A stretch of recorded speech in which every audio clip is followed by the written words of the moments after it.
মধ্যপ্রাচ্যে নতুন করে যুদ্ধের আশঙ্কার মধ্যেই ইরানে পরিকল্পিত হামলা আপাতত স্থগিত করেছেন যুক্তরাষ্ট্রের প্রেসিডেন্ট ডোনাল্ড ট্রাম্প। তিনি জানিয়েছেন, দ্রুত একটি সমঝোতা চুক্তি হওয়ার সম্ভাবনা থাকায় এই সিদ্ধান্ত নেওয়া হয়েছে।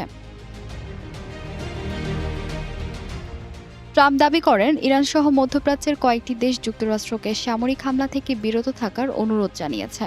তার ভাষ্য, সম্ভাব্য চুক্তির মৌলিক কাঠামোতে ইতোমধ্যেই সমঝোতা হয়েছে। এর অংশ হিসেবে বিশ্বের অন্যতম গুরুত্বপূর্ণ জ্বালানি রুট হরমুজ প্রণালী পুনরায় নির্বিঘ্নে জাহাজ চলাচলের জন্য খুলে দেওয়ার বিষয়টিও রয়েছে।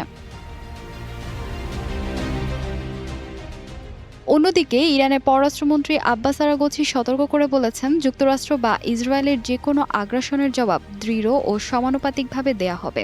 পাকিস্তানের সেনা প্রধান এবং তুরস্ক ও সৌদি আরবের পররাষ্ট্রমন্ত্রীদের সঙ্গে পৃথক ফোনালাপে তিনি এ বার্তা দেন।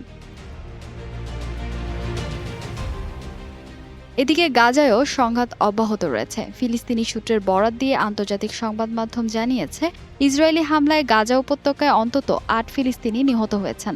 এছাড়া দেইল আল বালাহ এলাকায় একটি চিকিৎসা সামগ্রীর গুদাম ধ্বংস হয়েছে। হামলায় সেখানে প্রায় ২০ মিটার প্রশস্ত এবং ১০ মিটার গভীর একটি গর্তের সৃষ্টি হয়েছে।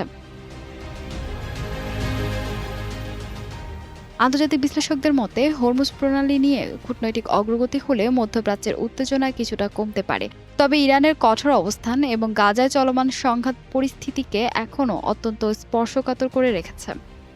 ফাহিমা সুরভি, নিউজ ডেস্ক, গ্লোবাল টেলিভিশন।